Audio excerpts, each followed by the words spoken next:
13 février 2022, le ministère de la Santé et de l'Action sociale a reçu les résultats des examens virologiques ci-après. Sur 1727 tests réalisés, 42 sont revenus positifs, soit un taux de positivité de 2,43%. Les cas positifs sont répartis comme suit. Nous avons eu 3 cas contacts suivis par nos services. Aucun cas importé n'a été enregistré au niveau de nos différentes portes d'entrée aériennes, maritimes et terrestres. Et 39 cas issus de la transmission communautaire ont été rapportés, dont 19 notifiés dans la région de Dakar et répartis entre les départements de Dakar, Rufisque et Pikine. Dans les autres régions du pays, 20 cas issus de la transmission communautaire ont été rapportés et répartis entre les régions de Thiès et de Matam. Dans le bilan du jour, toujours, il est à noter que 50 patients suivis dans les domiciles ou hospitalisés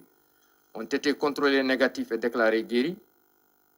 4 cas graves sont pris en charge dans nos services de réanimation. Un décès a été enregistré le samedi 12 février 2022. L'état de santé des autres patients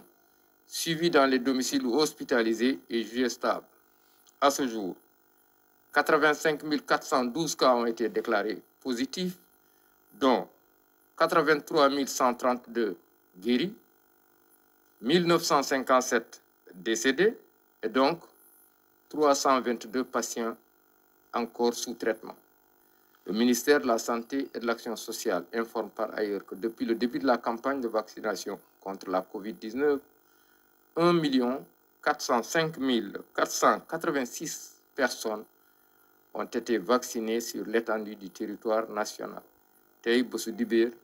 fukki fan ak ñett ci weeru février mi ñu nekk ministère de la Santé et de l'Action sociale jot na résultat examen virologique yi may waaj a lim ci junni ak juróom-ñaar téeméer ak ñaar fukk ak juróom-ñaari test yi ñu def ñeent fukk ak ñaar ñoo ci positif yooyu seen lim ni la tëddee am nañ ci ñett cas contact mooy ñi nga xam ne jot nañ ci mbas mi fekk dañoo jaxasoo woon ak ñu yore doomu jàngoro ji amuñ ci benn cas importé maanaam bu jóge bitim réew waaye am nañ ci fanweer ak juróom-ñeent yi ñu tuddee communautaire yooyu mooy ñi jot ci mbas mi fekk xamuñ fi ñu ko jëlee walla ki leen ko wàll ñooñu seen lim ni la tëddee ci ndakaaru ak li ko wër am nañ ci fukk ak juróom-ñeent ñu leen fekk ci département bu ndakaaru bu Rufisque ak bu Pikine ci yeneen région yi fekk nañ fa ñaar fukki cas communautaire ñooñu tamit ñu leen fekk diggante région bu Thiès ak région bu Matam ci bilan tey bi toujours ñu xamal leen ne que juróom fukk ci ay malade nga xam ne ñenn ñi dañoo entré woon ñeneen ñi ñu leen doon topp ci biir kër yi wér nañ bés ni ki tey dinañu génn bu ci yàlla ande ñeent malade ñoo nekk réanimation kenn génn àdduna bu su démb gaaw fukki fan ak ñaar ci weeru février mi ñu nekk ñeneen ñi des hôpital ak ñi nga xam ne ñu leen topp ci biir kër yi ñu ngi am tan ci bésu tey dalee ko ci kaw bu njëkk ba Sénégal wëññi na juróom-ñetti fukki junni ak juróom yu teg ñeenti téeméer ak fukk ak ñaar ñi nga xam ne jot nañ ci doomu jàngoro ji ci ñooñu juróom-ñetti fukki junni ak ñett yu teg téeméer ak fanweer ak ñaar wér nañ si junni ak juróom-ñeenti téeméer ak juróom fukk ak juróom-ñaar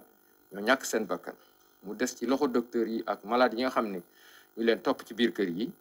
ñett téeméer ak ñaar fukk ak ñaar ministère de la Santé et de l'Action sociale mu ngi ñaanal kooku génn àdduna yàlla xare ko àjjana di ñaanal ñooñu des hôpital ak ñi nga xam ne ñu leen topp ci biir kër yi yàlla may leen tan ba ñu génn ak jàmm ministère de la Santé et de l'Action sociale mu ngi leen di xamal tamit bi campagne vaccination bi dooree ba léegi jotañoo ko ñuy toll ci 1 million ak ñeent téeméeri junni ak juróom yu teg ñeent téeméer ak juróom-ñett fukk ak juróom benn